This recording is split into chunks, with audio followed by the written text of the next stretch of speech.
ഒരു പക്ഷേ K C വേണുഗോപാലാണ് ഇവിടെ മുഖ്യമന്ത്രിയായി വരുന്നതെങ്കിൽ ഈ രണ്ട് സ്ഥലത്ത് റീ ഇലക്ഷൻ വരും. രണ്ട് സ്ഥലത്തും കോൺഗ്രസ് രക്ഷപ്പെടുകയില്ല. 100% AICC എല്ലാവർക്കും അറിയാം. ഒരു കാരണവശാലും കോൺഗ്രസ് രക്ഷപ്പെടുകയില്ല. അപ്പോൾ ചേട്ടാ ഞാൻ ചോദിക്കണമെന്ന് വെച്ച് കഴിഞ്ഞാൽ ഈ കോൺഗ്രസിന് തന്നെ ശത്രുക്കൾ തന്നെയാണോ? കോൺഗ്രസിലെ ആൾക്കാർ തന്നെയാണ് ഇതിനകത്ത് ശത്രുക്കളായിട്ട്. പക്ഷേ വേറെ മറുവശമായിട്ട് വേറെ ആരും ഇല്ലെന്ന് എനിക്ക് മനസ്സിലായില്ല. കാരണം ഇത്രയും ഭൂരിപക്ഷം കിട്ടിയ പാർട്ടിനെ മുഖ്യമന്ത്രിനെ തീരുമാനിക്കേണ്ട AICC എന്തുകൊണ്ട് ഇത്രയും താമസിക്കുന്നു? അതിപ്പോൾ എനിക്ക് തോന്നുന്നത് വെച്ചാൽ വേണുഗോപാലിന്റെ ഹൈക്കമാൻഡ് അവർക്കൊരു കയ്യൊപ്പുണ്ടെന്ന് തോന്നുന്നു. അതുകൊണ്ടായിരിക്കും വലിച്ചിട്ടിക്കൊണ്ട് പോകുന്നത്. അതുകൊണ്ടായിരിക്കുമെന്നാണ് ഞങ്ങളെ പോലെയുള്ളവർ വിശ്വസിക്കുക. പക്ഷേ ഇവർ എന്താണെന്നുള്ള കാര്യം ഇപ്പോഴും ഞങ്ങൾക്ക് അറിയത്തില്ല. ഇത് എന്തായാലും മുഖ്യമന്ത്രി അവരെ നിശ്ചയിച്ചിട്ടുണ്ട്. മുഖ്യമന്ത്രി നിശ്ചയിച്ചിട്ടുണ്ട്. അത് എനിക്ക് തോന്നുന്നത് ഒരു ക്രമസമാധാന പാലനം പ്രശ്നം ഉണ്ടാകാതിരിക്കാൻ വേണ്ടി 2 ദിവസം കൂടെ താമസിച്ച് VD സതീശന്റെ പേര് അനൗൺസ് ചെയ്യുമെന്നുള്ളതാണ് ഞങ്ങളുടെ ഓരോരുത്തരുടെയും വിശ്വാസം. അഥവാ VD സതീശൻ ആയില്ലെങ്കിൽ എന്തായിരിക്കും അവസ്ഥ? അതൊരു പക്ഷേ എന്നെ പോലെയുള്ള പ്രവർത്തകർ ഞാൻ തന്നെ ആ സമരം ചെയ്തു കഴിഞ്ഞ് പറഞ്ഞിട്ടുണ്ടായിരുന്നു. അവസാനം ഒരു വാക്ക് എന്നിൽ നിന്ന് വന്നിട്ടുണ്ട്.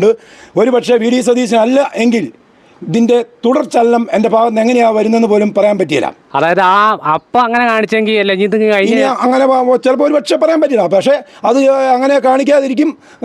അവർ പരമാവധി ശ്രമിക്കും, VD സതീശൻ അടക്കം. കാരണം പുള്ളിക്ക് ഇനി കിട്ടിയില്ലെങ്കിൽ പോലും എന്നെ പോലെ പ്രവർത്തകൻ പാർട്ടിക്ക് നഷ്ടപ്പെടുമ്പോൾ അതവർ തടയും.